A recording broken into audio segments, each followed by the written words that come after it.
أجر رامز جلال وأجور الفنانين في برنامج رامز جاب من الآخر في السباق الرمضاني 2024. أهلا بيكم متابعين الكرام في حلقة جديدة مع سيف ترند. طبعا كلنا بنستنى كل سنة علشان نعرف أجور الفنانين في برنامج رامز جلال، لكن في برنامج رامز جاب من الآخر السنة دي أرقام خزعبلية وصلت بس تكلفة الضيوف وإنشاء البرنامج أكتر من 100 مليون دولار.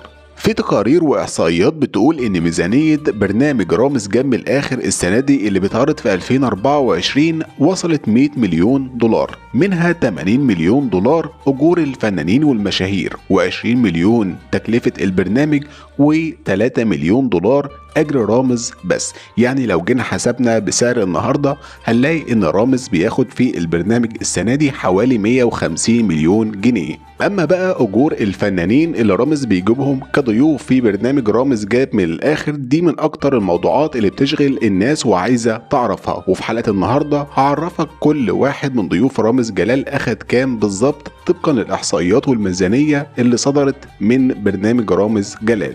مطربين المهرجانات زي حمو بيكا وحسن شاكوش وكزبرة كل واحد منهم أخد 800 ألف جنيه. محمد شاهين ومحمد رياض وحمدي المرغني ومريهان حسين كل واحد منهم أخد مليون جنيه. أيتن عامر ونجلاء بدر برضو كل واحدة منهم أخدت مليون جنيه.